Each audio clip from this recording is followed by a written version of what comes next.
Hey Gabby's girls, so we're a little more than halfway through the summer season, and I know that a lot of you have asked for some party presentation tips. And I have to say, I'm super excited because I have been doing something just a little bit different at my parties, and over the weekend got me 3 bookings from one show. So I know this tip has been shared before, but I'm going to share a couple of tips with you guys today all about party presentation.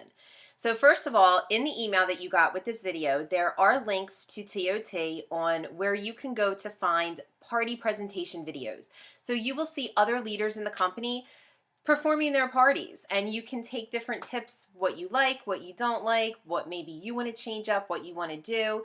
But coming from me, I have 3 tips that I have pretty much followed for the past 4 years, and they have all worked for me so well.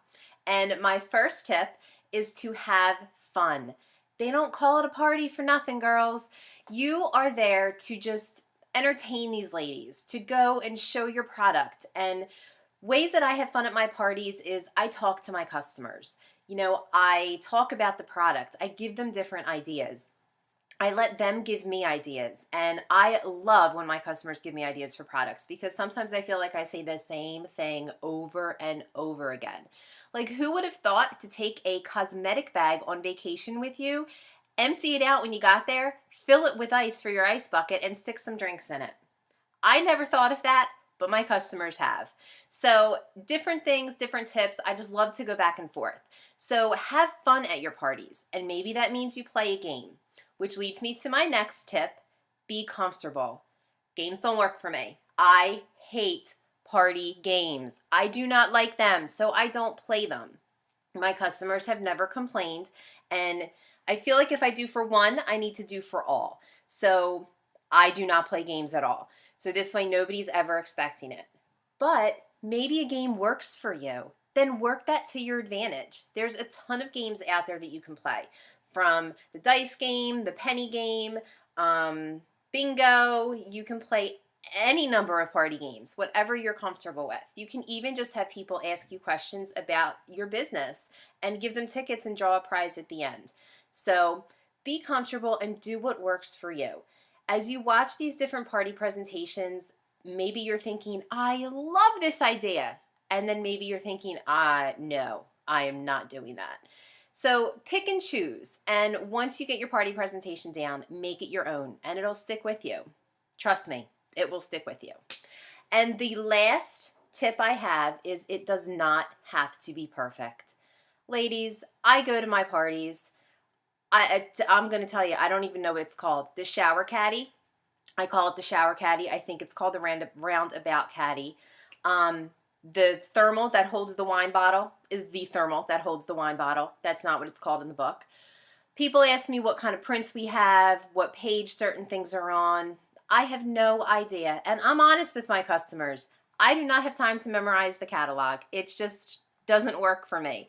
So you do not have to be perfect. You don't have to bring a table. You don't have to hang your purses up. Throw them on the floor. Have a party out of a large utility tote.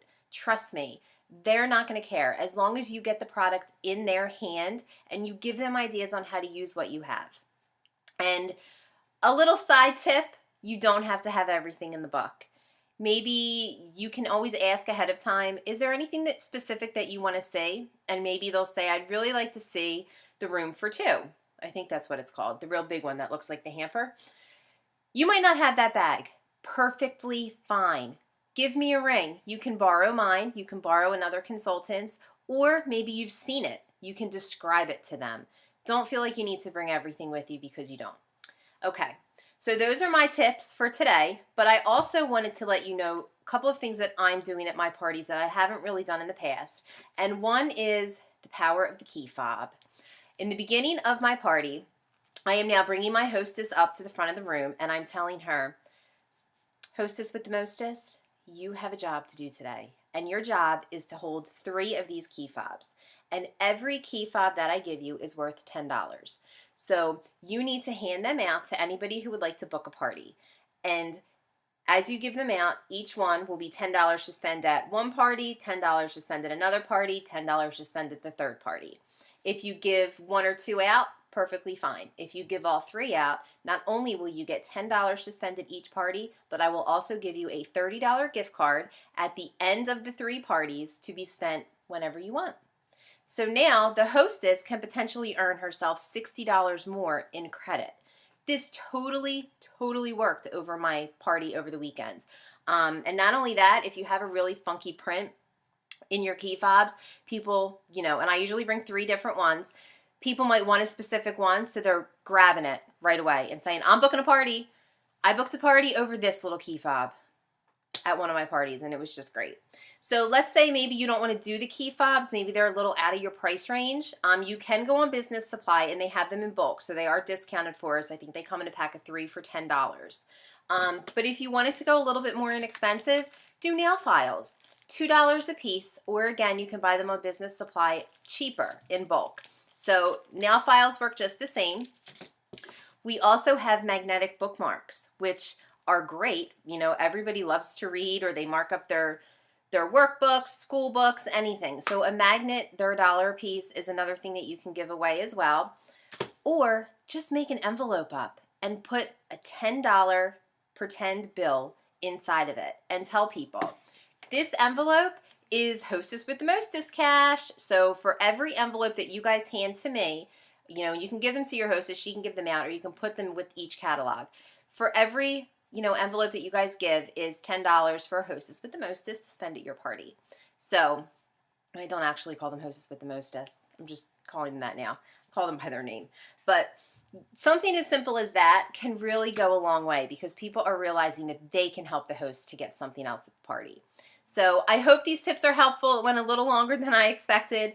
But if you guys have any questions, just let me know. Check out those party presentations on TOT, and I will also be working on filming an updated my party presentation, so you guys can check out what I do at a party. So look for that later in the week. Thanks, girls. Dream big.